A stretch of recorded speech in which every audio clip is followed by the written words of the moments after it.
வேணியன் அழகில் சோதியன் அம்பலத்தாள் ஆடுவான் மலர் சிலம்படி வாழ்த்தி வணங்குவான். உலகம் யாவையும் தாமுளவாக்கலும் நிலை பெறுத்தலும் நீக்கலும் நீங்களா அழகிலா விளையாட்டு உடையார் அவர் தலைவர் அன்னவர்க்கே சரண் நாங்களே.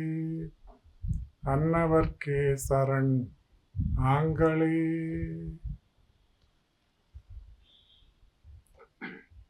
கீதை சொற்பொழிவில் தொடர் சொற்பொழிவில் அன்றாடம் கலந்து கொண்டு சிறப்பித்து கொண்டிருக்கிற மெய்யன்பர்களே, உங்கள் அனைவருக்கும் என்னுடைய அன்பான வணக்கத்தை தெரிவித்துக் கொள்ளுகின்றேன். இந்த நிகழ்ச்சியை ஏற்பாடு செய்திருக்கிற நம்முடைய ஐயா பாலகிருஷ்ணன் அவர்கள் மிக சிறந்த தொண்டாற்றி கொண்டு வருகின்றார்கள். அவர்களைப் போலவே நம்முடைய கவரைப்பேட்டை வள்ளலார் சபையின் ஜெயச்சந்திரன் அவர்கள் வள்ளலாருடைய சன்மார்க்க நெறியில் பல ஆண்டுகளாக நின்று ஒழுகி வருகின்றார்கள். நம்முடைய விபு வித்யாபீடத்தின் ஒரு சிறந்த மெய்த்தொண்டராக விளங்கி பாடியநல்லூரில், அது மட்டுமல்லாமல் பூதூர் கண்டிகையில் மிகச் சிறப்பான ஆன்மீக தொண்டும் சமுதாய தொண்டும் ஆற்றி வந்தவர் நம்முடைய ஐயா தியாகராசன் அவர்கள். அவருடைய துணைவியார் பாலாமணி அம்மையாரும் அந்த தொண்டுக்கு நாயன்மார் குடும்பத்தை போல மிகச்சிறந்த உறுதுணையாக இருந்து வந்திருக்கின்றார்கள். அவர்களும் இங்கே வருகை தந்திருக்கின்றார்கள். அவர்களைப் போலவே இங்கு சிறிய அளவில் என்றாலும் பெரிய நெஞ்சத்தோடு வந்திருக்கின்ற எல்லாரையும் நான் வரவேற்க வணங்க கடமைப்பட்டிருக்கின்றேன். நம்முடைய இறைவனுக்கும் நமக்கும் உள்ள தொடர்பு எதனால் அமைந்தது என்றால் அது பக்தியால் தான் அமைந்திருக்கின்றது. ஏன் பக்தி செய்ய வேண்டும் என்று கேட்டால், இறைவனை அறிய வேண்டும். அறிவதற்கு முன்னால் நம்மை தெரிந்து கொள்ள வேண்டும். ஆன்மாவின் விளக்கம் பெற்ற பிறகுதான் இறைவனுடைய உண்மைத்தன்மை நமக்கு விளங்க வரும். நம்மை பற்றி அறிந்து கொள்வது ஆன்மீகம், இறைவனை பற்றி உணர்ந்து கொள்வது தெய்வீகம். இந்த ரெண்டையும் இணைப்பதுதான் பக்தி மார்க்கம். இந்த பக்தியை பலர் பலவிதமாக சொல்லி இருக்கின்றார்கள். நாம் எதற்காக பக்தி செய்கிறோம் என்றால், பிறவி அற்று பேரின்ப வாழ்வு, அதாவது மோட்ச வாழ்வு அடைவதற்கான ஒரு வழிமுறையில் நாம் ஈடுபடுவதுதான் பக்தி என்று சொல்லப்படுவது. வள்ளுவர் சொல்லுவார், மற்றும் தொடர்பாடு எவன் கொல், மற்றும் தொடர்பாடு எவன் கொல், பிறப்பருக்கல் உற்றார்க்கு உடம்பும் மிகை என்று சொல்வார். பிறப்பை அறுக்க வேண்டும். பிறந்து பிறந்து இறந்து இறந்து மீண்டும் பிறவி பெற்று இப்படி ஒரு சுழற்சி, ஆன்மாவுக்கு ஒரு சுழற்சி நடைபெற்று கொண்டே இருக்கின்றது. அந்த சுழற்சியிலிருந்து விடுபட வேண்டும் என்றால் நாம் பிறப்பை அறுக்க வேண்டும். பிறப்பை அறுக்க வேண்டும் என்றால் பக்தியில் ஈடுபட வேண்டும். ஆகவேதான் நம்முடைய கீதையில் கண்ணன் மிகச்சிறப்பாக பக்தி செய்வதன் நோக்கத்தை பற்றியும் அதன் தன்மைகளை பற்றியும் அழகாக சொல்லி இருக்கின்றார். அவர் சொல்லுகிற பொழுது 4 வழிகளில் நாம் இறைவனை அடையலாம். பக்தி யோகத்தின் மூலம், கர்மயோகத்தின் மூலம், ராஜயோகத்தின் மூலம், ஞான யோகத்தின் மூலம். இந்த எந்த வழியில் ஈடுபட்டாலும் இறைவனை அடைவது உறுதி. ஆனாலும் பக்தி என்பது எல்லாருக்குமானது. ஞான யோகத்தில் ஈடுபடுவது பெரிய ஞானிகளுக்கு அது சாத்தியமானது. ராஜயோகத்தில் ஈடுபடுவதும் அது ஒரு வகையான யோக வகை. கர்மயோகத்தில் ஈடுபடுவது நாம் எந்த பணியை ஆற்றினாலும் அதை இறைவனுக்கு அர்ப்பணம் செய்துவிட்டு நாம் வாழ்வது. அதுவும் அப்படி செய்வதும் கூட முடியாத காரியம். இன்று உலகத்தில் நாம் செய்கிற செயல்கள் நன்மையாக அமையுமானால் அது என்னால் தான் நடந்தது என்று பேசுகிறோம்.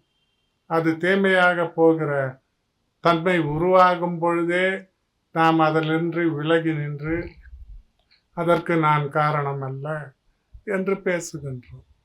ஆகவே இந்த கர்ம யோகம் என்பது செய்கிற பணியில் அக்கறை வைக்க வேண்டும். அந்த பணியின் மூலம் விளைகிற பயனில் நாம் பற்று வைக்கக்கூடாது. அதுதான் கர்மயோகம் என்பது. அதை செய்வது கூட சற்று கடினம்தான். எது மிக மிக எளிதானது என்று கண்ணன் சொல்லுகிறார் என்றால் பக்தி யோகம்தான் எளிமையானது. எல்லா மனிதரும் பக்தி செய்ய முடியும் என்று சொல்லுகின்றார். அப்படி பக்தி செய்வதை எளிமையானது என்று சொல்லிவிட்டு எப்படியெல்லாம் அது செய்ய வேண்டும், அது எத்தனை வகையில் இருக்கின்றது என்பதையெல்லாம் பக்தி யோகத்தில் அவர் கூறுகின்றார். முதலில் அர்ஜுனன் கேட்பான், கண்ணனை பார்த்து, பக்தி எப்படி செய்வது? பக்தி செய்வதில் பக்குவசாலிகள், பக்குவமற்றவர்கள் என்று 2 வகை இருக்கிறார்களே, அது எப்படியானது என்று கேள்வி கேட்கிற பொழுது கண்ணன் சொல்லுவார், 2 வகை பக்தி மான்கள் இருக்கின்றார்கள். அவர்களிலே இறைவனிடம் அருவ பக்தி செலுத்துகிறவர்கள் ஒரு வகை. அருவ பக்தி என்றால் உருவமற்ற இறைவன் எங்கும் இருக்கிறான் என்று நினைத்து வழிபாடு செய்வது அருவ பக்தி. இறைவனை விக்கிரகத்தின் மூலம், படங்களின் மூலம் வழிபாடு செய்வது உருவ பக்தி. இதிலே அருவ பக்தி கடினமானது, உருவ பக்தி எல்லாருக்கும் எளிமையானது. அது செய்கிறவர்களுக்கு நான் ஒரு பற்றுதலை உண்டாக்கி என்னிடம் அழைத்து கொள்வேன் என்று கிருஷ்ண பகவான் சொல்லுகின்றார். இது எப்படி என்றால், அருவ பக்தியை செய்வது சாதாரண எளிய மக்களால் முடிகிற காரியம் அல்ல. பக்தி செய்து செய்து அந்த உருவ வழிபாட்டிலிருந்து விடுபட்டு இறைவன் எங்கும் இருக்கின்றான், இந்த உலகத்தில் இருக்கிற எல்லா பொருட்களிலும் இறைவன் இருக்கின்றான், இந்த அண்ட பேரண்டங்கள் எல்லாவற்றையும் படைத்து காத்து அழித்து அழிக்கிற ஒரு தன்மை அவனுக்கு உண்டு என்பதை உண்மையாகவே நம்பிக்கையுடன் உணர்கிறார்களே, அவர்கள்தான் ஞானவான்கள். அவர்களுக்கு இறைவன் உருவ விக்கிரகத்தில் பார்த்து வழிபட வேண்டிய அவசியம் இல்லை. அவர்கள் எல்லா இடத்திலும் இறைவனை காணக்கூடிய தன்மை படைத்தவர்கள். பெரிய ஞானிகள் எல்லாம் அப்படித்தான் வாழ்ந்தார்கள். தாயுமானவர் பாடுவார், இறைவனை நான் வணங்க மாட்டேன், அப்படி வணங்கினால் வணங்குவதற்கு நான் முற்பட்டு நந்தவனத்தில் சென்று பூ பறிக்க நினைப்பேனேயானால் அந்த பார்க்கின்ற பூக்களிலே கூட இறைவனுடைய உருவம் எனக்கு தெரிகின்றது என்று பாடுவார். அதுதான் ஞான நிலை. அந்த ஞான நிலை சாதாரண மக்களுக்கு வருமா என்றால் வராது. அதனால்தான் எதையாவது ஒன்றை பற்றி கொண்டு வழிபாடு செய்ய வேண்டும். எந்த பல தெய்வங்கள் உருவானதே அப்படித்தான். பரம்பொருள் இந்த உலகம் முழுவதும், உலகை தாண்டி இருக்கிற எல்லா உலகங்களுக்கும் அது ஒன்றுதான். இருந்தாலும் நாம் ஒரு கிராமத்துக்கு கிராமம், பகுதிக்கு பகுதி, நாட்டுக்கு நாடு தெய்வங்களை வேறுபடுத்தி வேறு பெயர் வைத்து வேறு வடிவம் தந்து வணங்கி கொண்டிருக்கிறோம் என்றால் அந்த மக்களுடைய உணர்வு நிலைக்கு ஏற்றவாறு, அந்த மக்களுடைய பழக்க வழக்கங்களுக்கு ஏற்றவாறு அந்த வழிபாட்டு முறை மாறுகிறது. அதனால்தான் பல தெய்வங்கள் உருவாகிற நிலை இந்த உலகத்தில் இருக்கின்றது. அது எளிய மக்களுக்கு தேவை. அந்தந்த இடத்தில் இறைவனை எப்படி அவன் நினைக்கிறானோ அப்படி வணங்கி கொள்வதற்கான வாய்ப்பு வசதி அவனுக்கு வழங்கப்பட்டிருக்கின்றது. அதனால்தான் உருவ வழிபாடு ஒரு பற்றுக்கோடாக அவர்களுக்கு இருக்கின்றது. ஒரு விவேகானந்தர் சொல்வார், நம்ம கீதையில் கூட உண்டு, ஒரு பன்றி வழிபடுமானால் அதற்கான கடவுள் பன்றியாகத்தான் இருக்கும், பன்றி வடிவில்தான். ஒரு எருது கடவுளை எப்படி பார்க்கும் என்றால் அது மாட்டு வடிவத்தில் தான் கடவுளை பார்க்கும் என்று சொல்லுவார்கள். அதுபோல நாம் மனித வடிவத்தில் இறைவனை பார்க்கின்றோம். அரக்கர்கள் எல்லாம் அரக்கர் வடிவத்திலேயே இறைவனை பார்ப்பார்கள், வழிபடுவார்கள். இதுதான் யாருடைய மனோபாவம் எப்படி இருக்கிறதோ அப்படித்தான் வழிபாடும் அமைந்திருக்கும். அதனால்தான் இங்கே பக்தியை நீங்கள் விக்கிரக வழியில் செலுத்த வேண்டும் என்று சொல்லுவார். அப்படி இல்லாமல் நான் அருவமாக எங்கும் வழிபடுவேன் என்று சாதாரண நிலையில் இருக்கிற மனிதன் செல்வானேயானால் அவன் இறைவனுடைய பற்றுதலும் அவனுக்கு தெரியாது, அதை பற்றிய தெளிவும் ஏற்படாது, வழிபாட்டு முறையும் வழி தவறி போகும். அதனால்தான் விக்கிரக ஆராதனை மிக மிக அவசியம், சாதாரண எளிய நிலையில் என்று இங்கே கீதையிலே கண்ணன் சொல்லுகின்றார். விவேகானந்தர் சொல்லுவார்,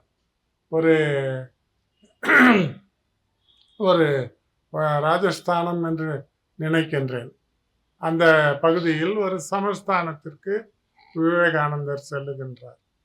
அந்த சமஸ்தானாதிபதி உருவ வழிபாட்டை நம்பாதவர், அருவ வழிபாட்டில் நம்பிக்கை வைத்திருக்கிறவர். அவர் விவேகானந்தரிடம் விவாதம் செய்கின்றார். அருவ வழிபாடு தான் முக்கியமானது, அதை செய்தால் போதும் என்று பேசுகிறார். அவருக்கு எப்படியாவது ஒரு விளக்கத்தை கொடுத்தாக வேண்டும் என்ற கட்டாயத்தில் விவேகானந்தர் மாறுகின்றார். அப்பொழுது அவர் அந்த சமஸ்தானத்தில் அவைக்களத்தில் அந்த சமஸ்தானத்து வேலைக்காரன் ஒருவனை கூப்பிட்டு அங்கே மாட்டி வைக்கப்பட்டிருக்கிற அந்த ராஜாவின் படத்தை கொண்டு வர சொல்லுகிறார்.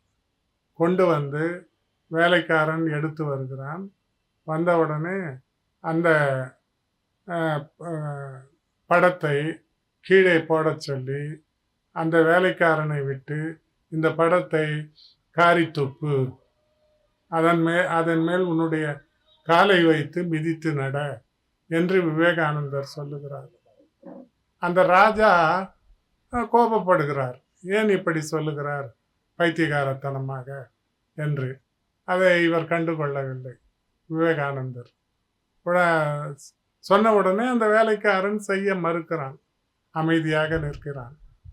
அதற்கு அப்புறமும் கொஞ்ச நேரம் கழித்து விவேகானந்தர் சொல்லுகிறார், உங்களுடைய சமஸ்தானாதிபதி ராஜா அவர் படம் தானே அவர் இல்லையே, அவர் மெய்யானவர், இது அமர்ந்திருக்கின்றாரு, படத்தை ஏன் மிதிக்கக்கூடாது என்று கேட்கிறார். அது அவருடைய உருவம் ஆதலால் அதை அவமரியாதை செய்யக்கூடாது என்று அங்கிருந்தவர்கள் எல்லாரும் சொல்லுகிறார்கள். ஒரு ஒரு குட்டி ராஜ்யத்துக்கே தலைவன், அவருக்கே இப்படி நம்ம அவமரியாதை செய்யக்கூடாது என்று சொல்லுகிறோம். இந்த பிரபஞ்சத்தையே படைத்த இறைவனுடைய விக்கிரகம் அல்லது படம், அதை எப்படி நம்ம உதாசீனம் செய்ய முடியும் என்று விவேகானந்தர் கேட்கிறார். கேட்டவுடனே அந்த அந்த சமஸ்தானாதிபதி அறிவு வந்தவராக விவேகானந்தரிடம் மன்னிப்பு கேட்டுக்கொள்ளுகிறார். நான் அருவ வழிபாட்டை நம்பிக்கை வைத்து அதை மதித்து பேசியது தவறு, உருவ வழிபாடும் தேவைதான் என்று அவர் ஒத்துக்கொள்ளுகிறார். ஆகவே நாம் இன்று நாட்டு தேசிய கீதம் பாடுகிறோம், கொடி வணக்கம் செய்கிறோம். கொடியை போட்டு மிதித்தால் அது நாட்டினுடைய அவமானம், அவமரியாதை, அது சட்டத்துக்கு புறம்பானது என்று பேசுகிறோம் அல்லவா? அதுபோலத்தான் தெய்வ நிந்தனை செய்வதும் அவமரியாதை செய்வதும் தெய்வ சட்டத்துக்கு நிந்தனையானது, பழியானது என்பதை உணர்ந்து கொள்ள வேண்டும் என்கிற செய்தி இதில் உணர்த்தப்படுகின்றது. ஆகவே பக்தி செய்வது என்பது நாம் இறை வழிபாட்டை சிலை வடிவில் வணங்குகிற பொழுது அந்த சிலை அது கல் என்று நினைக்காமல், அது ஒரு செம்பாலான விக்கிரகம், பஞ்சலோகத்தாலான விக்கிரகம், மரத்தாலான பொம்மை என்றெல்லாம் நினைக்காமல் நம்முடைய உள்ளத்தில் இருக்கிற பக்தி உணர்வை அதன் மீது பாய்ச்சி நாம் வழிபாடு செய்கிற பொழுது அது நம்மை உயர்த்துவதற்கு காரணமாக அமைகிறது. அதனால்தான் சிவவாக்கியர் கூட சொல்லுவார், ஒரு அழகான பாட்டு, அது நாத்திகவாதம் பேசுகிற பாட்டு என்று நிறைய பேர் கருதி கொண்டிருக்கிறார்கள். அது அல்ல. அவர் சொல்லுவார், நட்ட கல்லை தெய்வம் என்று 4 புஷ்பம் சாத்தியே சுற்றி வந்து மொணமொணன்று சொல்லும் மன்றம் ஏதடா. நட்ட கல்லும் பேசுமோ நாதன் உள்ளிருக்கையில், சுட்ட சட்டி சட்டுவம் கரிச்சுவை அறியுமோ என்று பேசுகின்றார். இதில் அற்புதமான ஒரு தத்துவம் வைக்கப்பட்டிருக்கிறது. இப்போ முதல்ல ஆரம்பிக்கும் போது நட்டக்கல் என்று சொல்லுகிற பொழுது அது நாத்திகத்தை பேசுகிற மாதிரி நமக்கு தோன்றும். நட்டக்கல்லை தெய்வம் என்று 4 புஷ்பம் சாத்தியே சுற்றி வந்து மொணமொண என்று சொல்லும் மந்திரம் ஏதடா. ஒன்றும் கிடையாது, கல்லை தெய்வம் என்று வழிபடுவது வேண்டாம் என்று இந்த நாத்திகம் பேசுகிறவர்கள் கூட இந்த பாடலை உதாரணமாக காட்டுவார்கள். இந்த வரி வரையில் நிறுத்தினா அப்படிதான் தெரியும். அது அல்ல சிவவாக்கியர் சொல்ல வந்தது, அது அல்ல. அவர் சொல்லுகிறார், நட்டக்கல்லும் பேசுமோ நாதன் உள்ளிருக்கையில். நீ தெய்வத்தை சிலையை வணங்க செல்லுகிறார், அப்படி செல்லுகிற பொழுது நாதன் உனக்குள்ளே இருக்கிறானே, அவனை அந்த சிலையின் மீது இருப்பதாக பாவித்து உன்னுடைய பக்தியை அதன் மீது செலுத்தி வழிபடுகிற பொழுது அங்கே தெய்வ சாநித்தியம் தோன்றும் என்பதை சிவவாக்கியர் சொல்லுகிறார். அது ஏன் சொல்றாருன்னா, அடுத்து உதாரணம் காட்டுகிறார் பாருங்கள், அதன் மூலம் விளங்கும். சுட்ட சட்டி சட்டுவம் கரிச்சுவை அறியுமோ என்று பேசுகிறார். சுட்ட சட்டி, நம்ம குழம்பு வைக்கிறோம், சோறாக்குறோம், பானை சட்டி, இதில் அந்த குழம்பு சட்டியில் வேகின்றது, கொதிக்கின்றது. அடுத்து கரண்டியை விட்டு துழாவுகிறோம். சட்டுவம்னா கரண்டி, கரண்டியை விட்டு துழாவுகிறோம். இப்போ அடுத்து இறக்கி வச்சு என்ன பண்ணுறோம், அதை நாம் எடுத்து உணவை போட்டு உணவில் இட்டு சுவைத்து சாப்பிடுகிறோம். அந்த சட்டி அந்த குழம்பு சுவையை அறிகிறதா? எடுக்கிற கரண்டி அறிகிறதா? இல்லை. அதான் சுட்ட சட்டி சட்டுவம் கரிச்சுவை அறியுமோ. கரிச்சுவை அந்த குழம்பு சுவை அதற்கு தெரியாது, சட்டிக்கு தெரியாது, சமைத்து கொடுக்கும். சிலை என்பதும் அப்படித்தான். நாம குழம்பு கூட்டுறோம் பாருங்க, நம்ம மஞ்சள் போட்டு மிளகாத்தூள் போட்டு மற்ற தேவையான பொருட்கள் எல்லாம் இட்டு காய்கறி இட்டு சமைக்கிறோம் பாருங்க, அதுதான் பக்தி. அதை எதில் இட்டு நம்ம அதை சுவைக்கிறோம்? சிலையில் இட்டு அதுக்கப்புறமா நம்ம பக்தியை சுவைக்கிறோம். அதை தான் சொல்றாரு. சட்டியும் கரண்டியும் சிலை போல நாம் அதிலே. அதனால்தான் கண்ணதாசன் பாடினார் பாருங்க, தெய்வம் என்றால் அது தெய்வம், வெறும் சிலை என்றால் அது சிலைதான். 2 வரியில பாடிட்டார். நீ தெய்வம் நினைச்சு கும்பிட்டேன்னா அது தெய்வமா மாறும், சிலை நினைச்சேன்னா கல்லாதான் இருக்கும். அதை தான் இங்க சிவவாக்கியர் அழகா சொல்றாரு. சுட்ட சட்டி சட்டுவம் கரிச்சுவை அறியுமோ. அறியாது. அப்போ யார் அறிவது? யார் அத்தை குழம்பு வைத்து சாப்பிடுகிறானோ அவன்தான். பக்தன்தான் சிலையை வழிபடுகிற பொழுது அந்த பக்தி ரசத்தை இறைவன் சிலையிலிருந்து எடுத்து அவன் உண்ணுகிறான். அதுதான் பக்தி சுவை என்பது. அதுதான் சிவவாக்கியர் அழகா பாடுறார். நம்ம நாதனை உள்வைத்து எதிரே கடவுளை சிலையை பார்த்தால் அந்த உள்ளிருக்கும் நாதனும் அந்த சிலையும் ஒன்றாக நமக்கு பெரிய பயனை வழங்குவார்கள். நீ உள்ளத்துக்குள் இறைவனை வைக்காமல் சிலையை மட்டும் கும்பிடு போட்டால் அது வெறும் கல்லாகத்தான் காணப்படும் என்பதை சிவவாக்கியர் சொல்லுகிறார். அதை தான் இங்கே கண்ணன் மிக அழகாக பேசுகிறார். எல்லா பக்தி யோகம் முழுவதும் என் மீது முழு நம்பிக்கை வைத்து நீ வழிபட்டாயானால், அர்ஜுனனுக்கு சொல்றாரு, அப்படி வழிபட்டால் உனக்கு எல்லா வகையிலும் நான் பிறவி சாகரத்திலிருந்து உன்னை மேலேற்றுவேன் அப்படின்னு பேசுறாரு. பிறவி அடுத்தடுத்து பிறவி வந்து கொண்டே இருக்கும். இப்போ நான் ஒரு சட்டை கழட்டினேன் பாருங்க, கழட்டினேன், அடுத்து இன்னொரு சட்டை அம்மா கொடுத்தாங்க, போட்டுக்கிட்டேன். இது மாதிரி தான் உடம்பு என்பதும் ஒரு சட்டை தான். அந்த சட்டையை இறக்குறேன், மரணம் என்ற பெயரில் அந்த சட்டையை ஆன்மாவானது கழற்றி விடுகின்றது. அடுத்து இன்னொரு சட்டை, இன்னொரு பிறவி வரும்போது இன்னொரு சட்டை போட்டுக்கொண்டு வருகிறோம். இப்படி போடுவதும் கழற்றுவதுமாக நம்முடைய பிறவி மாறிக்கொண்டே இருக்கிறது. அதுலேயும் பற்று வைக்கிறோம். பற்று வச்சு நம்ம உடம்பு வந்தால் எவ்வளோ கஷ்டப்படுறோம். இறப்புன்னு நினச்சாவே ரொம்ப கதி கலங்கி போயிடுறோம். எதுக்காக? இந்த உடம்புக்கு தான் இறப்பு, ஆன்மாவுக்கு இறப்பு கிடையாது. அது போயிட்டு திருப்பி இன்னொரு உடம்புக்குள்ளே இருந்து வரப்போகுது.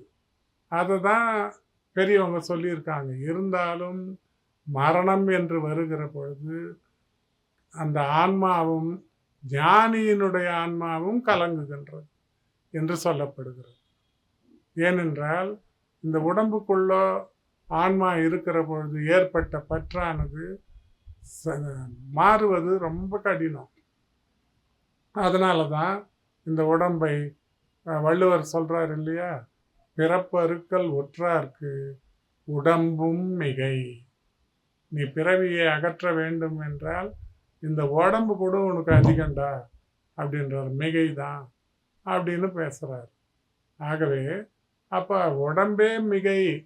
நம்ம உடம்பை நம்ம நோய் நொடி இல்லாமல் பார்த்துக்கணும், அதை குளிக்கணும், எல்லாம் பண்ணணும், அதை வாசனை திரவியம் எல்லாம் பூசிக்கணும் நினைக்கிறோம் இல்லையா, அதை செய்கிறோம் இல்லையா. அதுக்கு இந்த உடம்புக்கு செய்கிற இதெல்லாம் கூட அதிகம்தான். நீ உடம்பை பாதுகாத்து வச்சுக்கிறதே கூட அதிகம்தான் அப்படின்னு வள்ளுவர் பேசுகிறார். யாருக்கு? பிறவி போகணும்னு நினைக்கிறவனுக்கு, பிறவியே வரக்கூடாது அப்படின்னு நினைக்கிறவனுக்கு அது அதிகம். ஆகவே அந்த பக்தி யோகத்தில் ஈடுபடுகிறவர்கள் பிறவி பெருங்கடலை நீந்த வேண்டும் என்றால் இறைவனுடைய பற்றை, அவருடைய திருவடி பற்றி பற்றாக பற்றி கொள்ள வேண்டும் என்பது இந்த கீதை முழுவதுமே பேசப்படுகிறது. பக்தி யோகத்தில் மிக மிக அதிகமாக பேசப்படுகிறது. அடுத்து பக்தி செய்யும் பொழுது எதையெல்லாம் நீக்கிவிட வேண்டும் என்பதை சொல்லுகிறார். பொறாமை கொள்ளுவது, பிற உயிர்களிடத்தில் அவமரியாதையாக நடந்து கொள்வது, ஆசைப்படுவது, வெறுப்பு கொள்வது, இது மாதிரியான நிறைய தீய குணங்களெல்லாம் சொல்லிட்டு வர்றார். அந்த 13வது 14வது ஸ்லோகத்திலெல்லாம் இதை சொல்லிக்கிட்டு வர்றாரு. இதெல்லாம் எவன் நீக்கி என்னிடம் மட்டுமே நம்பிக்கை வைத்து ஒழுகுகிறானோ அவனை நான் ஏந்திக் கொள்வேன், அவனை தாங்கிக் கொள்வேன், அவனை பிறவி பெருங்கடலிலிருந்து மீட்டு எடுப்பேன் அப்படின்னு பேசுகிறார். இது முடிகிற காரியமானா கண்டிப்பாக முடியாது.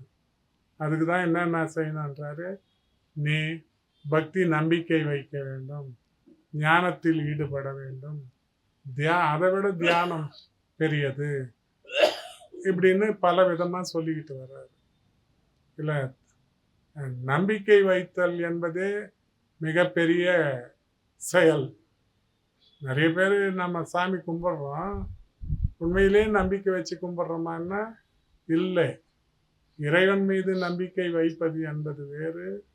நாம் ஏதாவது ஒரு பொருளின் மீது பற்று வைத்து அதை அடைய வேண்டும், இந்த செயல் நிறைவேறும் வேண்டும் என்பதற்காக இறைவனை வணங்குவது என்பது வேறு. இதுதான் நம்பிக்கை இன்மை என்று சொல்லுவார்கள். இறைவனிடம் நம்பிக்கை வைக்க வேண்டும், நம்முடைய பற்றுக்களை தியாகம் செய்ய வேண்டும். கிருஷ்ண கீதையில தான் சொல்றாரு, நீ தியாக மனப்பான்மையோடு இருக்க வேண்டும் என்று பேசுகிறார். நீ தியாகம் என்பது என்ன? நாம் ஒரு செயலை செய்கிறோம், ஒருவருக்கு ஒரு உதவியை செய்கிறோம். அந்த உதவியை செய்த பிறகு அதனால் வருகிற பலன் இருக்கிறது பாருங்கள், அந்த பலன் மீது நாம் பற்று வைக்கக்கூடாது. நம்ம அதனால் வருகிற தீய பலனில் பற்று வைக்க மாட்டோம், அது தெரிஞ்ச கதை. நல்ல பலன் வந்துதானா அதன் மீதும் நாம் பற்று வைக்கக்கூடாது. அது கிருஷ்ணார்ப்பணம் என்று உண்மையாகவே இறைவனுக்கு அர்ப்பணம் செய்து விட வேண்டும். அதுதான் தியாகம் என்பது. அந்த தியாகத்துக்கு நம்ம ஞானத்தில் ஈடுபடணும். ஞானத்துக்கும் மேலே தியானத்தில் ஈடுபட. தியானம்ன்றது என்னன்னா, தொடர்ந்து இறைவனையே நினைத்து கொண்டிருப்பது, அதுதான் தியானம். தொடர்ந்து இறைவனையே நீள நினைத்தல் அப்படின்னு சொல்லுவாங்க. இடைவிடாமல் நினைத்தல். அதை ராமகிருஷ்ண பரமஹம்சர் தைல தாரை அப்படின்னு சொல்லுவார். தைலன்னா எண்ணெய் இருக்குது பாருங்க, நல்லெண்ணெய். அது தண்ணியை விட்டோம்னா சிதறலாக வரும், துளி துளியாக விழும். எண்ணெயை விட்டோம்னா தொடர்ந்து கயிறு மாதிரி கீழே விழும். அது மாதிரி தொடர்ச்சியாக நாம் பக்தி செய்யணும் அப்படின்னு சொல்கிறார். அதுதான் தியானம். ஒன்றை பற்றி கொண்டு நாராயணாய நம அப்படின்னு நினைக்கிறோன்னு வைங்க, அதை தொடர்ந்து தியானித்து கொண்டு இருப்பது. தியானித்தல்னா நீளமாக நினைத்தல், அதுதான் தியானம். அந்த அஷ்டாங்க யோகத்தில் தியானம் 7ஆவதாக சொல்லப்படுது. 8 வகை யோகம், எண்வகை யோகம் அப்படின்னு சொல்லுவாங்க. எண்வகை யோகத்தில் 7ஆவதாக வருவது தியானம். இந்த அஷ்டாங்க யோகம்ன்றதுக்கு இப்போ பக்தி யோகத்தில் சொல்கிறாரு பாருங்க, எல்லா விஷயம் பொறாமல் இருக்கக்கூடாது, அப்புறம் நல்ல எண்ணம் இருக்கணும். இது ரெண்டுமே பிரித்து சொல்லுவார் எண்வகை யோகத்தில். அதில் இயமம், 1வது இயமம். இயமம்னா நம்மக்கிட்ட இருக்கிற கெட்ட குணங்களை எல்லாம் விலக்கி விடுவது. இயமம்னா நீக்குதல் அப்படின்னு அர்த்தம். யமம் அப்படின்னு பேர். தமிழில் நம்ம இயமம் அப்படின்னு சொல்கிறோம். அதனால்தான் நம்ம உடம்பிலிருந்து உயிரை நீக்குபவனுக்கு யமன். அதுதான் யமன்னா நீக்குபவன், உடம்பிலிருந்து உயிரை நீக்குபவன். இப்போ இங்கே என்ன பேசப்படுகிறதுன்னா யமம். யமம் அப்படின்னா நீக்குதல். எதை நீக்குதல்? நம்ம உள்ளத்தில் மாசாக படிந்து கிடக்கிற, தூசு போல ஒட்டடை போல படிந்து கிடக்கிற தீய குணங்களை நீக்குவது. அது முதல்ல கடைப்பிடிக்கணும். அது முதல் யோகம். அது கூட யோகம்னு தான் சொல்கிறாங்க. அது தொடர்ந்து பழக வேண்டும். பழகுதல் தான் யோகம், வேற ஒன்றும் கிடையாது. ஒன்றுவது யோகம், பழகுவது யோகம். அது முதல் யோகம் என்னன்னா தீய குணங்களை நம்ம உள்ளத்திலிருந்து நீக்கிக் கொள்வது. அது இயமம். அடுத்து நீக்கிவிட்டால் போதாது, நியமம். பெரியவர்கள் எதையெல்லாம் நல்லவை என்று நியமித்திருக்கிறார்களோ இதெல்லாம் நீங்கள் கடைப்பிடிக்கணும் அப்படின்னு சொல்லி நியமித்திருக்கிறார்களோ அதையெல்லாம் நம்ம கடைப்பிடிப்பது. நற்குணங்களை, நற்பண்புகளை, நல் செயல்பாட்டுக்கான விதைகளை நம் உள்ளத்தில் ஊன்றிக்கொள்ள வேண்டும். அதுதான் நியமம் அப்படின்னு ரெண்டாவது யோகம். இயமம், நியமம். இப்போ மனசு ஒட்டடை அடிக்கப்பட்டு அங்கே நல்ல நினைவுகள் பதிய வைக்கப்பட்டால் மனசளவில் நம்ம நல்லவங்களா மாறிவிடுகிற வாய்ப்பு இருக்கிறது. அதுக்கடுத்து என்ன பண்ணோம்னா பெரிய யோகத்துக்கு என்ன வழின்னா உடம்பை உறுதியாக வச்சுக்கணும். மூணாவது யோகமாக என்ன சொல்கிறாங்கன்னா ஆசனம். ஆசனன்றது யோகாசனம் சொல்கிறோம்ல, அது ஆசனம். இந்த பல வகை ஆசனங்கள் சொல்லித்தரப்படுகின்றன. உடம்பை ஒரு கட்டுக்குள் வைப்பதற்கு, அடுத்து யோகம் பயில்வதற்கு, உடம்பு நிலையாக உறுதியாக திடமாக இருப்பதற்கு இந்த ஆசனம் பயன்படுகிறது. இந்த ஆசனத்தை பயில்வது மூன்றாவது நிலை. இந்த ஆசனம் நம்ம இன்னைக்கு என்ன பேசணும்னா யோகாசனம் பயிற்சின்னு சொல்கிறதையே விட்டாச்சு. நம்ம நாடு ஃபுல்லாக அப்படி தான் பேசுகிறாங்க. யோகா கற்றுக்குறேன். யோகம் என்பது ஒன்றுவது, எல்லாத்துக்கும் பொதுவான சொல் அது. அது மட்டும் இல்லாமல் மனத்தை, ஆன்மாவை இறைவனிடம் ஒன்ற வைப்பதற்குத்தான் யோகா என்று பெயர், யோகம் என்று பெயர். இதில் இந்த உடம்பை சரி பண்ணுறது எதுன்னா ஆசனம். யோகத்தின் மூலமாக ஆசனம் போடுவது தான் யோகாசனம். அந்த பேரே மாறி இப்போ யோகா கற்றுக்கிறேன்ற நிலைமைக்கு வந்தாச்சு. யோகா கற்றுக்கணும் பெரிய யோகி ஆகிடுவான். அது கிடையாது. யோகாசனத்தை மட்டும் கற்றுக் கொடுத்துட்டு யோகா கற்றுக் கொடுக்குறேன்னு சொல்கிறது தவறான செய்தி. அதை தான் இங்கே ஆசனம்னு பிரிக்கிறாங்க. இயமம், நியமம், மூணாவது ஆசனம், நாலாவது பிராணாயாமம். இப்போ ஆசனம் போட்டு நம்ம உடம்பை நல்லா உறுதி பண்ணி வச்சிட்டோம்னா அது ரத்த ஓட்டம் சீராகி நல்லா உடம்பு அமைந்தால் அடுத்தது பிராணாயாமம். பிராணாயாமம் என்பது நம்ம இப்படி மூச்சை இடது பக்கம் வாங்கி வலது பக்கம் விடுறோம் பாருங்க, அது பிராணாயாமம் அப்படின்னு சொல்கிறோம். அது ஒரு வகையில் தான் ரைட்டு. அது பிராணாயாமம்னா மூச்சை அடக்குதல். பிராண அயாமம், பிராணனை, காற்றை, மூச்சை அயாமித்தல் அப்படின்னா தடுத்தல். உள்ளுக்குள்ளவே நம்ம மூச்சை அடக்கிறது. இப்போ அந்த உள் போகிற மூச்சு, வெளிவருகிற மூச்சு ரெண்டும் உள்ளுக்குள்ளே அடங்குவது தான் பிராண அயாமம்னு. அதில் நம்ம பழகணும். அது நாலாவது யோகம். அது அப்போ இயமம், நியமம், ஆசனம், பிராணாயாமம். அதுக்கடுத்து இதெல்லாம் ஆன பிறகு பிரத்யாகாரம். இப்போ நம்ம என்ன பண்ணோம், அடுத்து வருகிற தியானத்துக்கு அடிப்படை பொறி பொறின்னா நம் 5 பொறிகள் இருக்கின்றன. பொறின்னா கருவி. இந்த 5 கருவியும் எதுன்னா மெய் உடம்பு, வாய். வாய் என்பது எதுக்குன்னா சுவை அறிவது. வாய்க்கு 2 வேலை இருக்குது.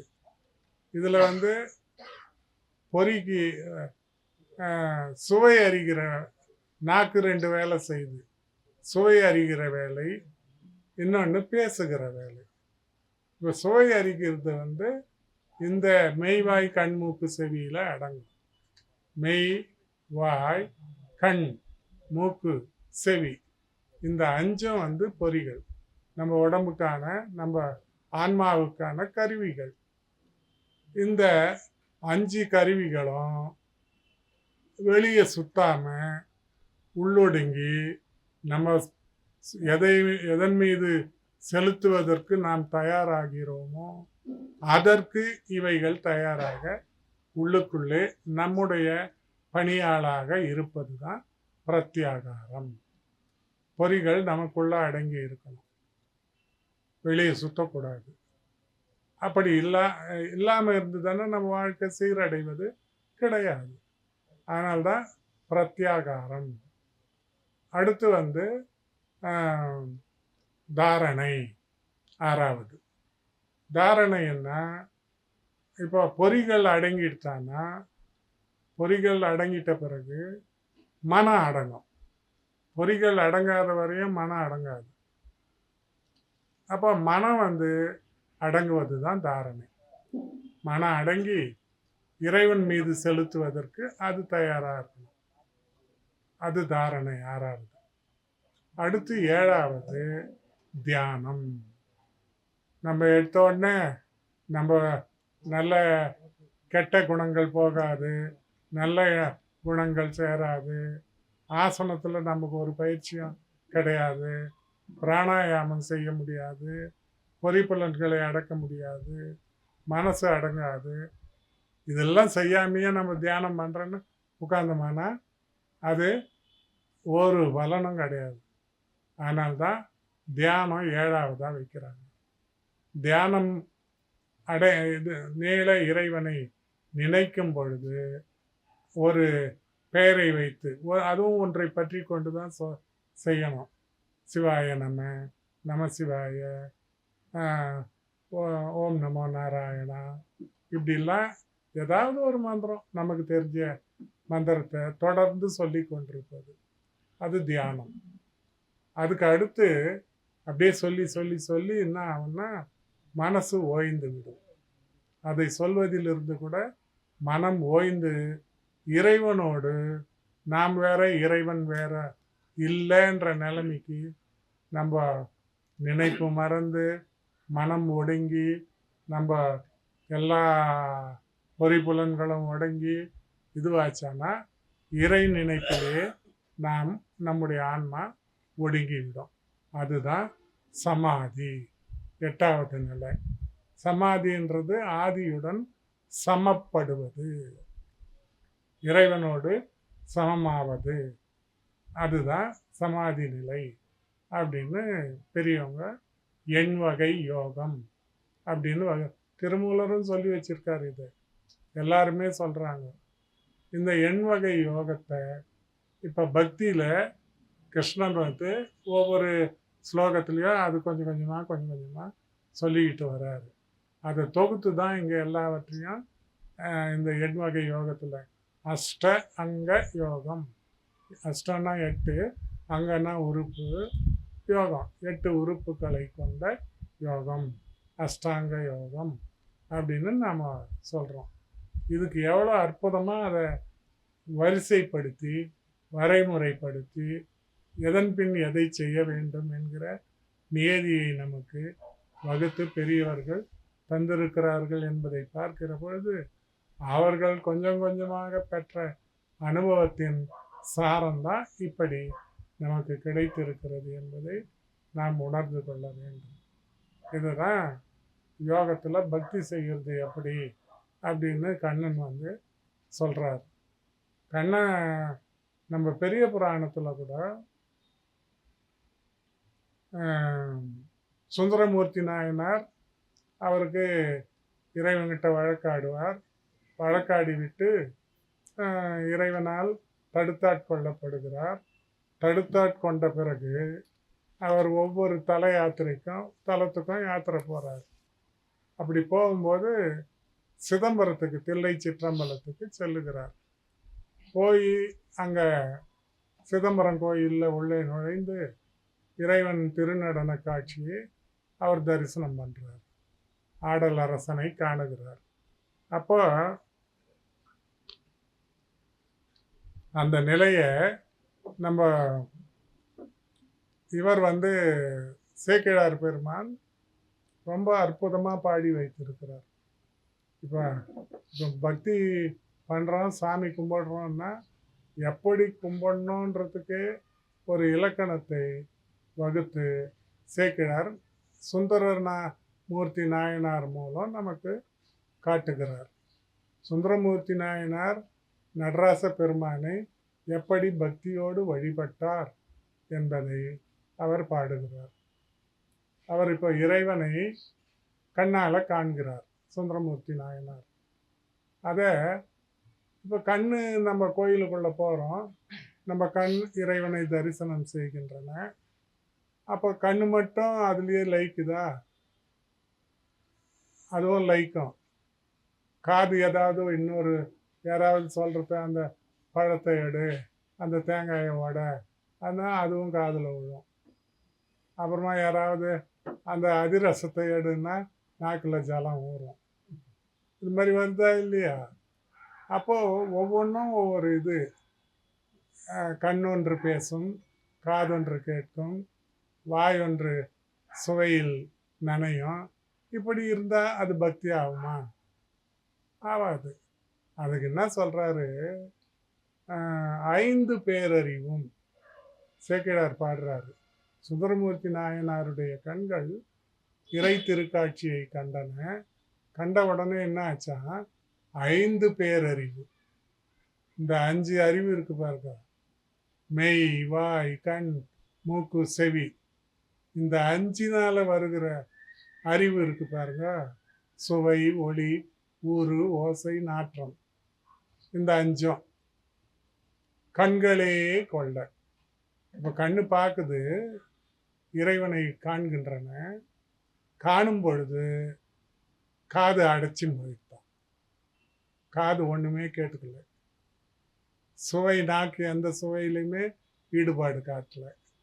உடம்பு யாருன்னா தொட்டாங்கன்னா கூட தெரியவில்லை, தொடு உணர்ச்சியே இல்லை.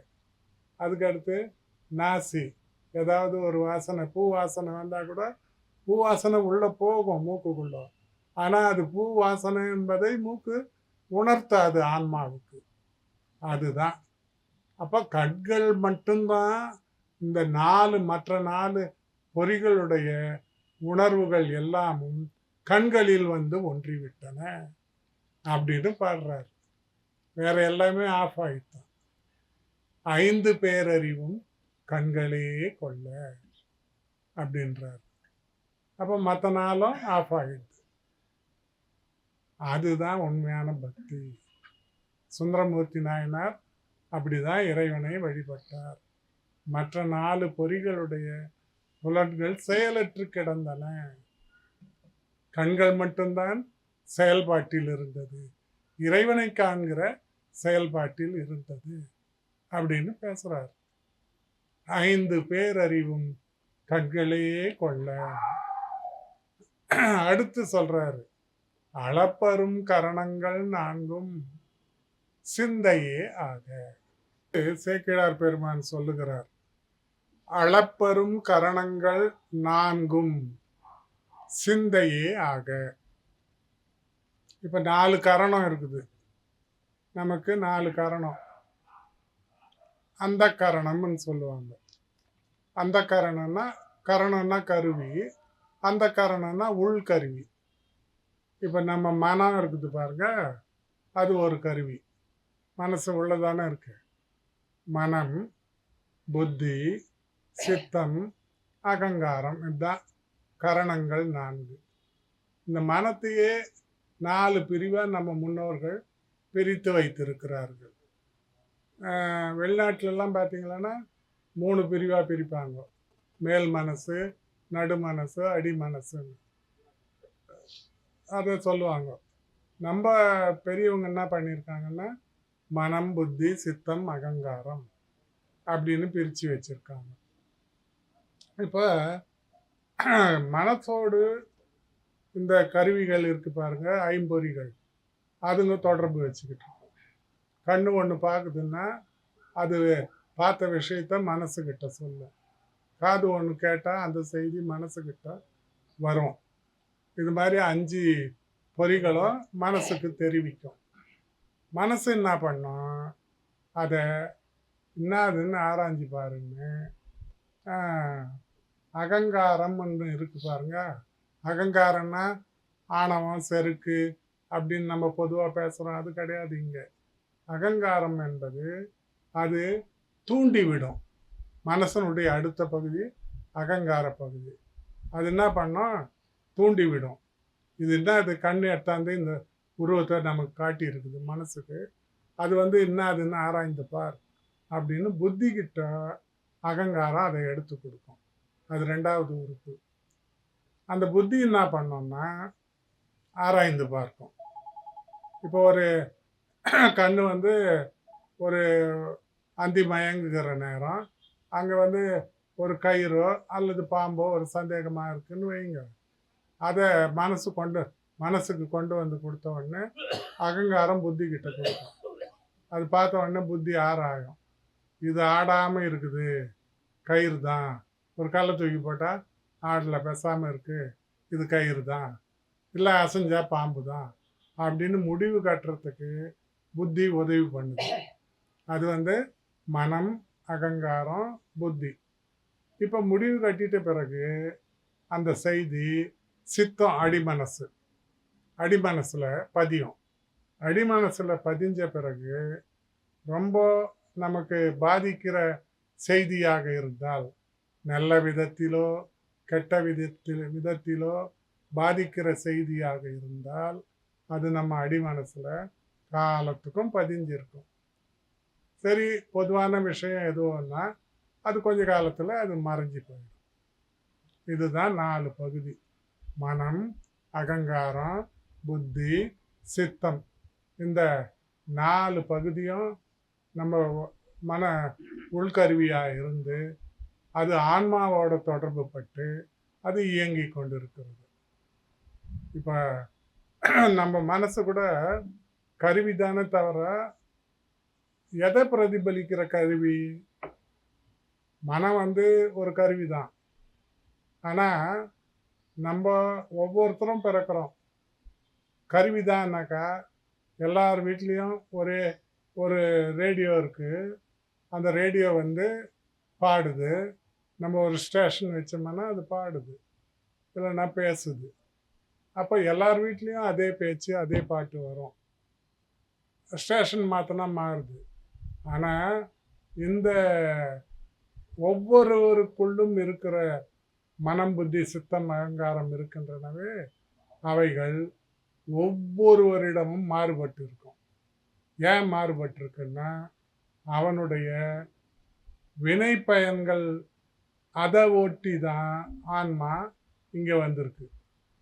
அது கொண்டு வந்திருக்கிற வினை இருக்கு பாருங்க, சஞ்சிதம், பிராரத்தம், ஆகாமியம்னு சொல்கிறோமே, அது கொண்டு வந்திருக்கிற பிராரத்த வினை, இந்த பிறவியில் அனுபவிக்க வேண்டிய வினையை கொண்டு தான் அதனுடைய முன்பிறவி நல்ல குணம், கெட்ட குண வாசனைகளை வைத்து கொண்டு தான் ஆன்மா இங்கே பிறப்பெடுத்திருக்கிறது. அதை பிரதிபலிப்பதாகத்தான் ஒவ்வொருவருடைய மனமும் இருக்கும். ஆன்மா பார்க்கிற கண்ணாடியாகத்தான் மனம் இருக்கிறது. அதனால்தான் ஒவ்வொருவருக்கும் மனம் வேறுபட்டு காட்சி அளிக்கிறது. அவன் நல்லவனோ கெட்டவனோ எல்லாம் ஒரு சராசரி ஆளோன்னு நம்ம பேசுகிறோம்னா அதுக்கெல்லாம் அவன் கொண்டு வருகிற வினைகள் தான் காரணம். அதை தான் இங்கே இந்த ஐயா பேசுகிற பொழுது சேக்கிழார் பெருமான் கரணங்கள் 4 சிந்தையே ஆக. நம்ம சாமி கும்பிடும்போது மனம் இறைவன்கிட்ட பதிஞ்சா போதாது, புத்தி பதிஞ்சாலும் போதாது, சித்தம் பதிய வேண்டும். அடிமனசு இருக்கு பாருங்க, அதுதான் நிறைய ஆழ்ந்த சிந்தனைகளை பதிய வச்சிருக்கோம். அந்த சித்தம் பதிஞ்சாதான் மற்ற 3 இதுவும் ஆஃப் ஆகும். அதனால்தான் சித்தம் தான் சிந்தை, சித்தம் தான் அடிமனசு. அந்த சித்தம் சுந்தரமூர்த்தி நாயனார் இறைவனை தரிசிக்கிற பொழுது அவருடைய உள்ளம், அதாவது சித்தம் இறைவனிடமே ஒடுங்கி விட்டது. அப்போ மற்ற 3 உறுப்புகளுக்கு வேலையே இல்லாமல் போச்சு அப்படின்னு பேசுகிறார். அளப்பரும் கரணங்கள்னு பேர் வைக்கிறார். மனசுக்கு ஒரு எல்லையா இருக்குது, அதனால தான் அளக்க முடியாத கருவிகள் இதுங்க அப்படின்னு சொல்கிறார். அளப்பரும் கரணங்கள் 4 சிந்தையே ஆக அப்படின்னு பேசுகிறார். இப்போ 2 பார்த்தோம். மெய்வாய் கண்மூக்கு செவியில் அவருடைய இறைவனை தரிசித்த கண் மற்ற 4 பொறிகளுடைய உணர்வு மொத்தத்தையும் உள்வாங்கிச்சு, கவர்ந்து கொண்டது அப்படின்னு பார்த்தோம். இப்போ மனம், புத்தி, அகங்காரம் இந்த 3 உறுப்புகளையும் செயல்பட விடாமல் சித்தமே இறைவனிடம் சென்று சேர்ந்து விட்டது அப்படின்னு அந்த 4 காரணத்தில் ஒரு காரணம், முக்கியமான காரணம் எப்படி வேலை செய்தது அப்படின்னு பேசுகிறார். அடுத்து என்ன சொல்கிறாரு, குணம் ஒரு 3 திருந்து சாத்துவிகமே ஆக. 3 குணம், ஒவ்வொருத்தருக்கும் 3 குணம் இருக்குது. என்னென்ன குணம்னா ரஜோகுணம், தமோ குணம், சாத்விக சத்துவகுணம். இந்த 3 குணம் இருக்குது. ஒவ்வொரு மனிதனுக்குள்ளும் இந்த 3 குணம் இருக்குது.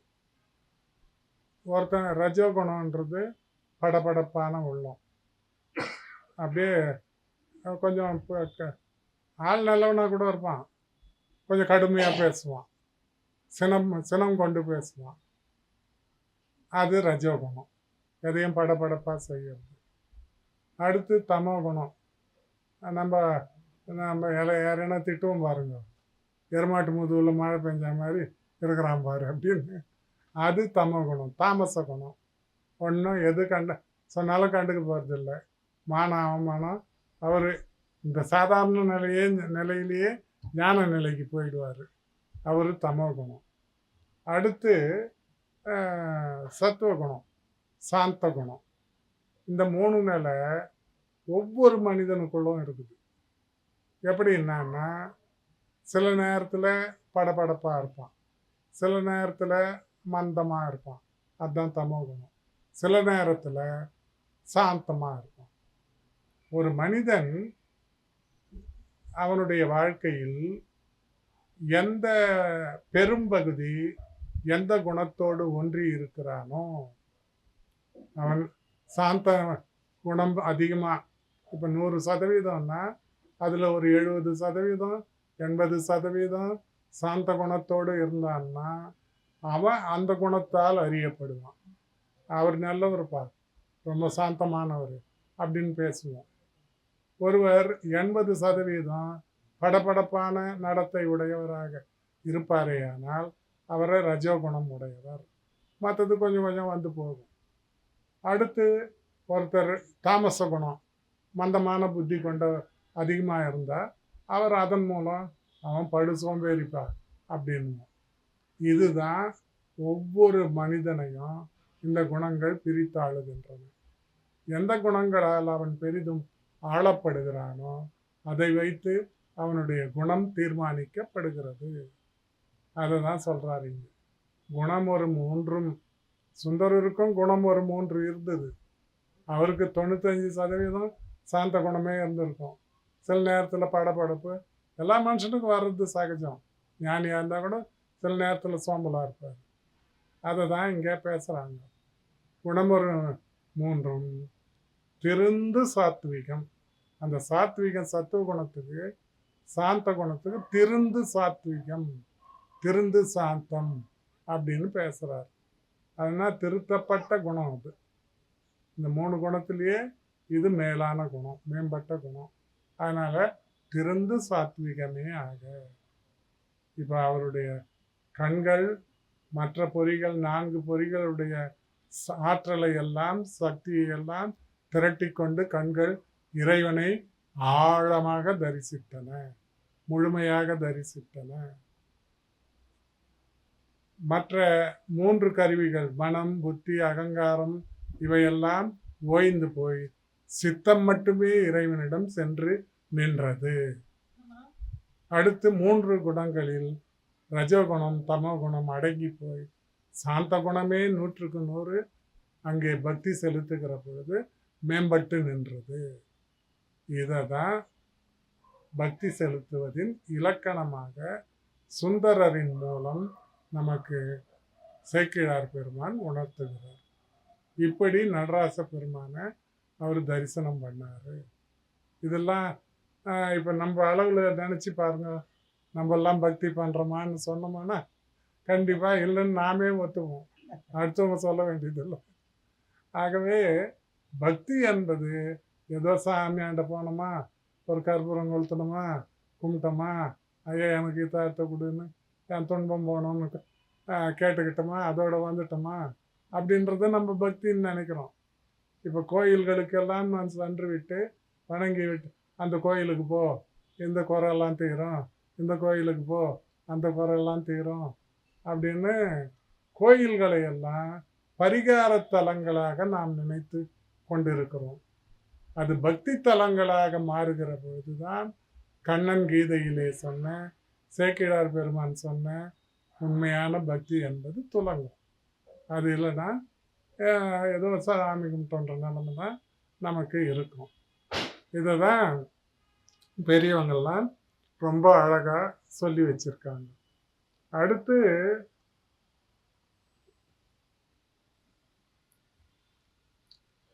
இப்போ ஞான நிலையில் இருக்கிறவங்க ஒரு இடத்துக்கு போகிறாங்கன்னு வைங்க, ஒரு இடத்துல தங்குறாங்க, ஒரு மரத்தடியில் தங்குறாங்க முதல்லன்னு வைங்க. அது சுற்றி வெட்ட வெளி இருந்ததுன்னா என்ன பண்ணுறாங்க, நம்மளை மாதிரி போகிறவங்க ஐயா சாமி வந்துட்டாரு, ஞானி வந்துட்டாரு அப்படின்னு சொல்லி அவருக்கு ஒரு பெரிய மடம் கட்டி அந்த மடத்தில் இருங்க, நீங்கள் மரத்தடியில் இருக்க வேணாம் அப்படின்னு சொல்லி மடம் கட்டி கொடுக்குறோம். அவர் அங்கேயே தங்குறாரு. அதுக்கடுத்து அவரை பார்க்க வரவங்களுக்கு சத்திரம் சாவடியெல்லாம் கட்டி அது ஒரு பெரிய நகரமாகவே மாறி போகுது. கண்ணன் என்ன சொல்கிறார் கீதையில், ஒரு ஞானியாக சன்னியாசியாக இருக்கிறவனுக்கு இடத்தை பற்றிய கவலை இருக்கக்கூடாது அப்படின்னு பேசுகிறார். எங்கே போகிறானோ பெரியவங்க என்ன சொல்கிறாங்கன்னா, ஒரு 2 நாள் 3 நாளைக்கு மேலே ஒரு இடத்துல துறவிகள் இருக்க மாட்டாங்க, சன்னியாசிகள் இருக்கக்கூடாது. மாட்டாங்க என்பது வேறு, இருக்கக்கூடாது என்பதே நியதி. அதை தான் கீதையில் கூட 18வது ஸ்லோகம்னு நினைக்கிறேன். அதில் எல்லாத்தையும் என்னால் பார்க்க முடியல, எல்லாம் பார்த்து எல்லாத்தையும் சொல்லிடுவேன். அதில் இந்த ஸ்லோகத்தில் சொல்கிறாரு இருக்கக்கூடாது அப்படின்னு சொல்லி, அவங்களுக்கு அந்த கவலையே இருக்கக்கூடாது அப்படின்னு பேசுகிறார். இப்போ அதுதானே பெரிய பிரச்சனையே. ஒரு சாமியாருன்னு வராங்க, துறவின்னு வராங்க, ஜனங்க போய் அவரை கும்பிட்றாங்க. கும்பிட்டுட்ட பிறகு என்ன ஆகுது, அவர் அதை வச்சு நிறைய பணம் சம்பாதிக்கிறாரு. நிறைய பணம் வந்துட்ட பிறகு அந்த இடத்தையே பெரிய நகரமாக மாற்றுறாரு. அப்புறம் சம்சாரி ஆகிடுறாரு. இதுதானே நடக்கிறது. அப்போ என்ன ஆகுது, சந்நியாசம் என்பது அற்று போய் விடுகிறது. உண்மையான சந்நியாசி எந்த நிலையிலும் எந்த இடத்திலும் மாறாமல் இருக்க வேண்டும். அவன் ஒரு 3 நாளைக்கு மேல் அவர் ஒரு இடத்தில் தங்குவது கூடாது. பழைய காலத்துலலாம் பார்த்தீங்கன்னா அப்படி தான், இடம் விட்டு இடம் போய்கிட்டே இருப்பாங்க. அப்படி தான் வாழ்ந்தாங்க எல்லாமே துறவிகள் எல்லாம். இன்றைக்கி துறவின்ற பேரில் அப்படி நடக்கிறது கிடையாது. அதுதான் நம்ம நிறைய பேர் ஏமாறுறதுக்கு காரணம் அதுதான். ஆகவே அதையும் இங்கே பேசுகிறாரு. நான் சொன்னேன் பாருங்கள் ஏற்கனவே, இயமம் நியமம் எல்லாம் இதெல்லாம் வரிசையாக ஒவ்வொரு ஸ்லோகத்திலையும் கிருஷ்ணன் வந்து பக்தி எப்படி செலுத்த வேண்டும் என்பதை இந்த யோகத்தில் சொல்லி கொண்டு வருகிறார். அப்படி சொல்லி இதையெல்லாம் எவன் கடைப்பிடித்து தொடர்ந்து செயல்படுகிறானோ அவனை நான் கரையேற்றுகிறேன் அப்படின்னு 20 ஸ்லோகம் இந்த பக்தி யோகத்தில். இந்த 20வது ஸ்லோகத்தில் அதை சொல்லி முடிக்கிறார். ஆகவே பக்தி யோகம் என்பது நாம் இறைவனிடம் எப்படி வணக்கம் செலுத்த வேண்டும், எப்படி வழிபட வேண்டும், எப்படி தொடர்ந்து நினைக்க வேண்டும், அதிலேயே நிலைக்க வேண்டும் என்பதை இந்த 12வது யோகத்தில் 20 சூத்திரங்கள் மூலம் கண்ணன் அர்ஜுனனுக்கு சொல்லுவதாக சொல்லி நம்ம எல்லாருக்கும் அதை உணர்த்துகிறார். அவர் சொல்லுகிற பொழுது யாரெல்லாம் கீதையை படிக்கிறார்களோ அவர்களெல்லாம் அர்ஜுனனாக மாற வேண்டும். அப்பொழுதுதான் அந்த ஸ்லோகத்தினுடைய 701 ஸ்லோகங்களின் உண்மையான தன்மைகளை நாம் அறிந்து கொள்ள முடியும். அது ஏன் நான் அன்றைக்கே கூட ஒரு நாள் வந்து சொல்லுகிற பொழுது சொன்னேன், பாரத போர் சொல்லும் பொழுது அந்த போருக்கு தொடங்குவதற்கு முன்னாடி ஏன் இப்படி கீதை சொல்லுவது போல ஒரு அமைப்பு வைக்கப்பட்டிருக்கிறது என்பதை நாம் நினைத்து பார்க்க வேண்டும். கண்ணன் ரெண்டு தரப்புலையும் பகைவர்கள் இருக்கிறார்கள். இவனுக்கு பகை அவன், பாண்டவனுக்கு பகை கௌரவருக்கு பகை பாண்டவர்கள். பொறிகளின் வயப்பட்டு, அதாவது மெய் வாய் கண் மூக்கு செவி ஆகிய பொறிகளின் வயப்பட்டு மனம் கட்டற்று திரிகின்றது. இந்த 5ம் மனமாகிய கருவியும் தீயவற்றில் ஈடுபடுகிற பொழுது வாழ்க்கை துன்பத்தில் ஆழ்கிறது. இந்த வாழ்க்கையானது துன்பத்திலிருந்து மீள வேண்டும் என்றால் அந்த துன்ப வனவாசத்திலிருந்து மீண்டு வரும். இப்போ பஞ்சபாண்டவர்கள் வனவாசத்திற்கு போனார்கள் என்பது சூதாடியதன் காரணமாக சென்றார்கள். சூது என்பது என்ன என்றால் தீயவற்றின் வசப்பட்டு ஒவ்வொரு மனிதனும் இந்த ஐம்பொறிகள் மனத்தின் காரணமாக அவதிப்பட்டு போகிற பொழுது அவர்கள் துன்பம் என்கிற வனவாசத்தை அனுபவிக்க நேர்கிறது. அந்த வனவாசத்தில் கூட 12 ஆண்டுகள் அவர்கள் வனவாசத்தில் இருந்துவிட்டு 13வது ஆண்டு மறைந்து வாழ்கிற வாழ்க்கை என்று துரியோதனனால் அஞ்ஞாதவாசம் என்று வழங்கப்படுகிறது. நீங்கள் அஞ்ஞாதவாசத்தில் இருக்கிற பொழுது எங்களால் கண்டுபிடிக்கப்படுவீர்களானால் மீண்டும் 12 ஆண்டு வனவாசம் செல்ல வேண்டும் என்பதுதான் அந்த நிபந்தனை, துரியோதனன் கூட்டத்தார் வைத்த நிபந்தனை. இங்கே துரியோதனன் என்பதும் பஞ்சபாண்டவர்கள் என்பதும் 5 பேர் பஞ்சபாண்டவர்கள்னா ஐம்பொறிகள்.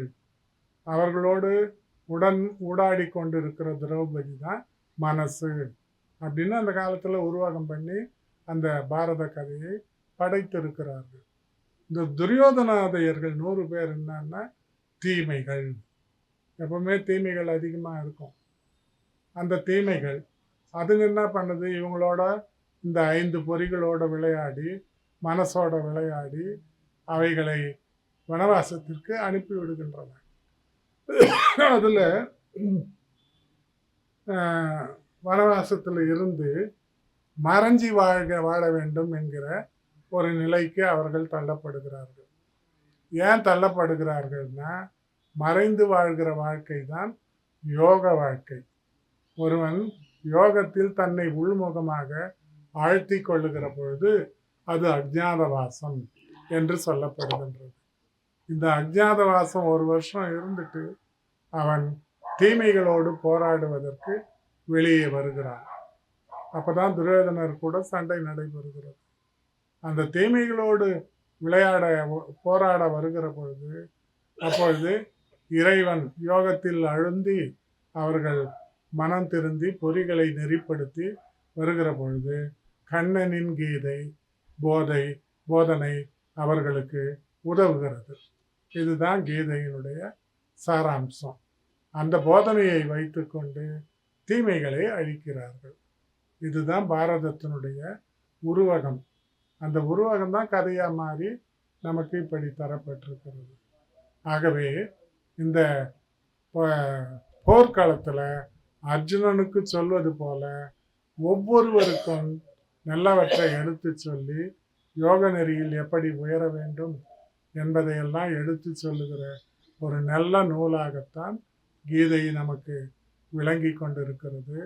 அந்த கீதையினுடைய பாதை நமக்கு தீதை நீக்கி மேதையாக்குவதற்கு அது கண்டிப்பாக உதவும் என்பதில் சந்தேகமே இல்லை.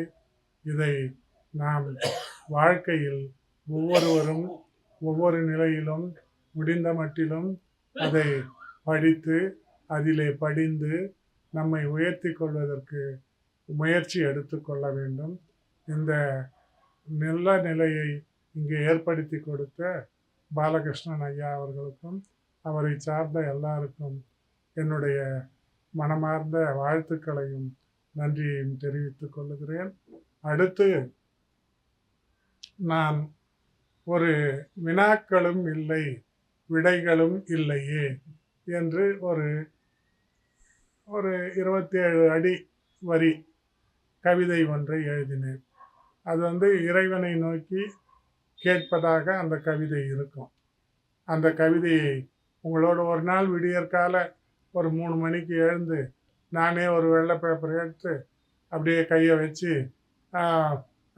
பால் பாயிண்ட் பேனாவில் அந்த கவிதையை எழுதி அதுக்கப்புறம் தெரிஞ்சவங்க கிட்ட கொடுத்து அதை எழுதிக்கிட்டேன். இப்படி வந்த கவிதை அது. அந்த கவிதையை அவங்களோடு பரிமாறிக்கொண்டு விடை பெறலாம் என்று கருதுகின்றேன். வினாக்களும் இல்லை விடைகளும் இல்லையே அப்படின்றது தான் அந்த கவிதையினுடைய தலைப்பு. கவிதையை சொல்லுகிறேன். அடுத்தவர் குற்றம் அணுவாயிருப்பினும் அடுத்தவர் குற்றம் அணுவாயிருப்பினும் வான் போல் விரிக்கும் வல்லமை பெற்றுள்ளேன். அது கொஞ்சம் எடுத்து சொல்லுவேன். அது வரி எடுத்து வச்சுக்க தெரியலன்னா சொல்லுவேன். அடுத்தவர் குற்றம் அணுவாயிருப்பினும் வான் போல் விரிக்கும் வல்லமை பெற்றுள்ளேன். மற்றவர் குணங்கள் மலை என விளங்கினும் அடுத்தவர் குற்றம் அணுவாயிருப்பினும் வான் போல் விரிக்கும் வல்லமை பெற்றுள்ளேன். மற்றவர் குணங்கள் மலை என விளங்கினும் மாசு கற்பிக்கும் மனத்தை பெற்றுள்ளேன். மற்றவர் குணங்கள் மலை என விளங்கினும் மாசு கற்பிக்கும் மனத்தை பெற்றுள்ளேன். எதிரிகள் செய்வது எனக்கு எதிரிகள் செய்வது நல்லதாய் இருப்பினும் எதற்கும் உதவாது என்று இழித்து சொல்கிறேன். எதிரிகள் செய்வது நல்லதாய் இருப்பினும் எதற்கும் உதவாது என்று இழித்து சொல்கிறேன். நண்பர்கள் புரிவது கெட்டதாய் இருப்பினும் நண்பர்கள் புரிவது கெட்டதாய் இருப்பினும் அன்பின் வசத்தால் அருமை என்கிறேன். நண்பர்கள் புரிவது கெட்டதாய் இருப்பினும் அன்பின் வசத்தால் அருமை என்கிறேன். சிறியதை பெரியதாய் பெரியதை சிறியதாய் நல்லதை கெட்டதாய் கெட்டதை நல்லதாய் மாற்றி அறியும் மயக்க நிலையினை சிறியதை பெரியதாய் பெரியதை சிறியதாய் நல்லதை கெட்டதாய் கெட்டதை நல்லதாய் மாற்றி அறியும் மயக்க நிலையினை மதி என வியக்கிறார். பெரிய அறிவாளி என வியக்கிறார். மகிழ்ந்து போகிறேன். மதி என வியக்கிறார். மகிழ்ந்து போகிறேன். அயலார் பற்றி அதானே அயலார் பற்றி அலசியே அயலார் பற்றி அலசியே மனம் குப்பையாவதை மதியெனச் சொல்வதா? அயலார் பற்றி அலசி அலசியே மனம் குப்பையாவதை மதியெனச் சொல்வதா? என்னை அறிவது எப்போது இறைவா? என்னை அறிவது எப்போது இறைவா? என்னுள் இருந்தே என்னை இயக்கும் உன்னை அறிவது எப்போது இறைவா? எப்ப எங்கே இருந்தேன்? அதானே, எங்கே இருந்தேன்? எப்படி வந்தேன்? எங்கே இருந்தேன்? எப்படி வந்தேன்? எங்கே பயணம்? எங்கே முடிவிடம்? வினாக்கள் என்னிடம், விடைகள் உன்னிடம். எங்கே இருந்தேன்? எப்படி வந்தேன்? எங்கே பயணம்? எங்கே முடிவிடம்? வினாக்கள் என்னிடம், விடைகள் உன்னிடம். என் பழி மலையா? என் பழி மலையா? என் பாவம் கடலா? என் பழி மலையா? என் பாவம் கடலா? என் குறை வானா? என் குறை வானா? அதைவிட பெரிதா? என் பழி மலையா? என் பாவம் கடலா? என் குறை வானா? அதைவிட பெரிதா? வினாக்கள் என்னிடம், விடைகள் உன்னிடம். வினாக்கள் என்னிடம், விடைகள் உன்னிடம். என்னை நானே அறிவது, என்னை நானே அறியா வண்ணம் என்னுள் இருந்தே ஏன் மறைகின்றாய்? என்னை நானே அறியா வண்ணம் என்னுள் இருந்தே ஏன் மறைக்கின்றாய்? என்னுள் இருந்தே ஏன் மறைகின்றாய்? எனக்கு முதலில் என்னை தெரிவி. என்னை தெரிந்து கொள்வது ஆன்மீகம். எனக்கு முதலில் என்னை தெரிவி, அப்புறம் உன்னை அடியேனுக்கு அறிவி. அது ஞானம். அப்புறம் உன்னை அடியேனுக்கு அறிவி. வினாக்களும் இல்லை, விடைகளும் இல்லை. என்னையும் தெரிஞ்சுக்கிட்டு இறைவனையும் தெரிந்து கொண்டா என்ன வினா இருக்குது, என்ன விடை இருக்குது? ஒன்றுமே கிடையாது. அதுதான் சொல்லி இந்த பாட்டை முடித்திருக்கிறேன். ஆகவே நண்பர்களே, இது என்னுடைய குறையை வைத்து நான் எப்படி மற்றவர்களிடம் நடந்து கொள்ளுகிறேன் என்பதை வைத்து நான் எனக்காகவே எழுதிய பாடல். இது உங்களுக்கும் பொருந்தும் என்றால் எடுத்துக்கொள்ளுங்கள், அனுபவியுங்கள். கீதா சாரத்தை எல்லா இடத்திலும் பருகுங்கள்.